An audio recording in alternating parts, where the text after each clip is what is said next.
today to support Maternal Mental Health Awareness Month that's coming up in May. Thank you for having me. I'm so excited. I'm also just excited for you and your work and your journey and where it's landed you here. So I'm excited to talk to you today.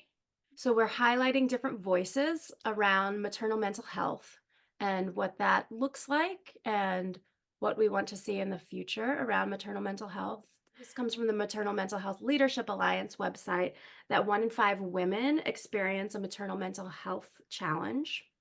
And nearly 50, close to 50% of Black women do.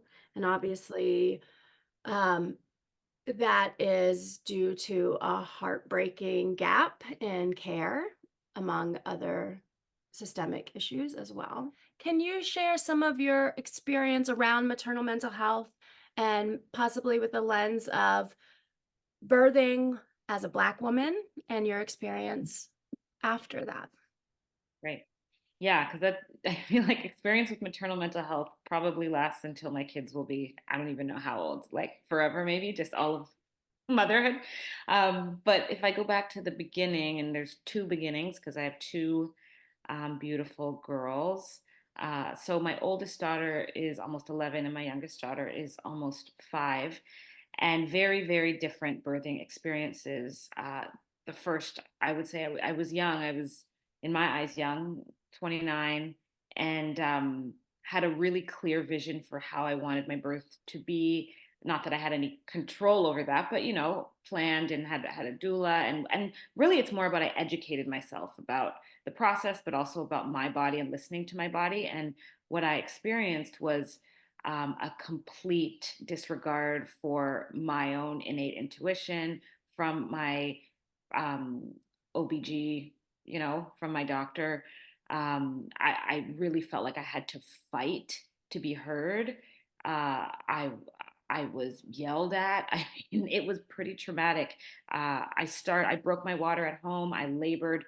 When I showed up to the hospital, I was 5 centimeters dilated and like going, like I was in the flow. And as soon as I got there, the system as a whole in the hospital was completely um, thrown, because I don't think they're so used to just having to go on the fly like that and not be in control. And so they spent the next how many hours of my birth trying to control me, which slowed my labor all the way down, which then put the baby into stress, which then made them, threatening me for different things. And I ended up um, giving birth naturally, but with a lot of different interventions and a lot of tearing and a lot of pain.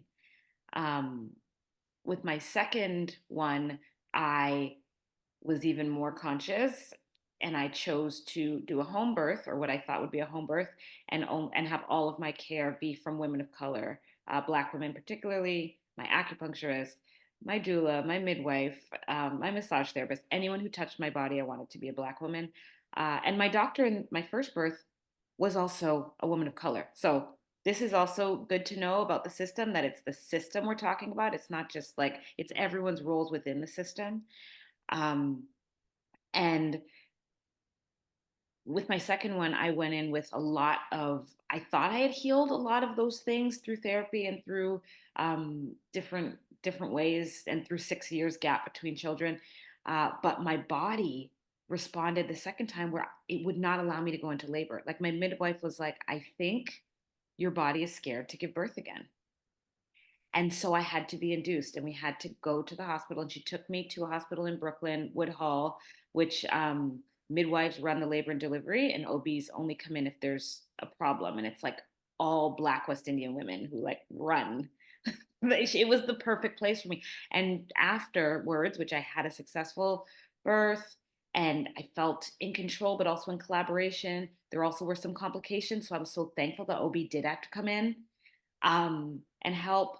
And what I realized, and what my midwife helped me realize, was I needed to go back to the site of the wound and of the trauma and like reclaim the experience for myself. But it was amazing how not only just mental health, like in the mind, but like my body wouldn't even allow me to like naturally start my birth because of what had happened before. How were you able to integrate that experience and process it?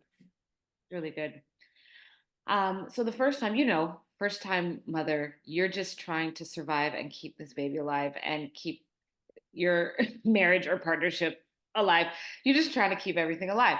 The second time, I think the learning curve is so steep. For anyone who has multiple children knows this. Like I feel like the first time I went to the first well visit or doctor's visit with the baby, we were there for like an hour and a half. Second time, she's like, "Baby good? Yep. You guys good? Yep. Okay. See you in a few days." Like it's just like you feel so much more able. So because of that, I actually was able to shift to healing in uh, my art. I'm an artist and I'm a theater maker. I'm a choreographer and a movement director.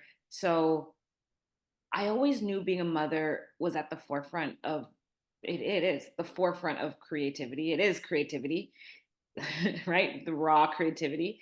And so, yeah, I channeled it into a play that I wrote at the same time when I was giving birth for the second time.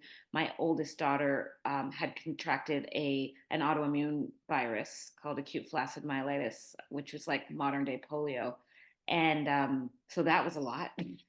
But I also, in hindsight and through my art, was able to see even that perhaps being a product of my experience of being a Black woman in the healthcare system. And so I was able to speak about that and write about that and dance about that.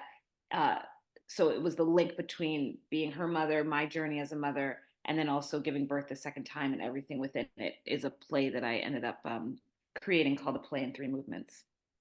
What was the um, physical, emotional experience of when you first were able to perform that? Have some pictures of me holding um, my youngest daughter on my lap while my husband is like composing the music and we're figuring out the show together. Like it was just such a healing experience that the nerves, once I started, it was freeing. It was like one of those things where before you do it, you're like, I'm never going to do this again. And then after you do it, you're like, I can never do anything else other than this for the rest of my life. Because what I start to realize now is like this seed of truth and healing and women and embodiment, it's in everything and it's needed in everything. It's needed in our politics, it's needed in, like it's needed everywhere. So I'm realizing, oh, this voice that I'm developing through these experiences, um, it's across the board. It really is how I make my living now.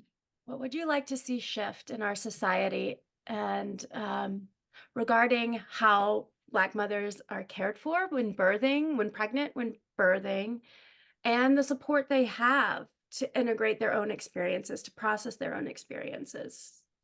So good. Okay, I love this because I love the like dreaming and imagining is new in terms of like I feel like in the past 3 years it's become a real part of my like practice, like self-care practice. So if I was to dream and imagine, it would be first of all a world where we're believed. When we say we're in pain, we're believed, because that's the seed of it, is like this hurts, or I feel uncomfortable, or for me, I need to be in the tub right now. That's what I'd said to my doctor. I just knew that the pain was cut in half when I was in the water, and the baby was happy when I was in the water. And she was yelling at me to get back in the bed and stay linked. Da, da, da. And so I think number one dream is that when we say what we need, we're believed. And that there's like care and compassion around that. That we're human beings that have feelings and pain like everybody. Um, so then that's just the base. That's just like basic human rights. Then from there, I would love a world where a mother doesn't leave the hospital without being paired with a therapist or like a somatic therapist or mental therapist, and I don't know if that's happening. I don't know if that's already happening, but I think that should be like basic care with insurance or whatever. And then for Black women particularly, I have a therapist who is a Black woman. And I just think because so much of my healing also has been generational, and it's been about the holding on of how women and mothers have been treated generations into the past, that's part of the healing too. So being linked with a therapist who understands that, who maybe has even experienced that and feels that, is huge. I don't think any woman should leave the hospital without that kind of forward care. So a pre thing I think would be amazing is, so what I've also been doing in the past few years is a lot more breath work. Mhm. and pranayama work and like spiritual work around the breath. And I feel like I know Lamaze is definitely a beautiful practice.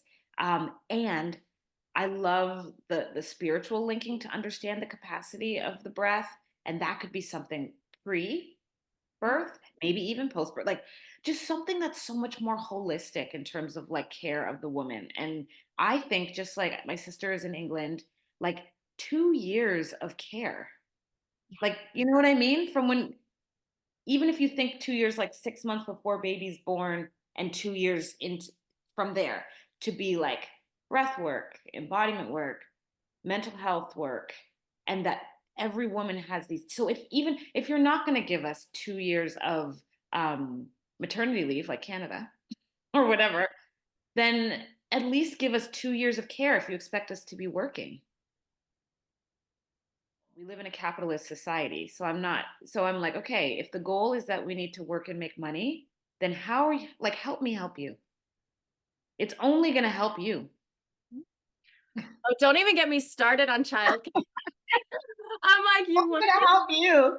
mothers to be out there in the workforce. We Help want me help them to you. contribute. Can we Yeah. throw a bone for support? Yeah, Yeah. yeah. But I wonder this. I could philosophize on this for a long time because I'm like, do you really want women to be well?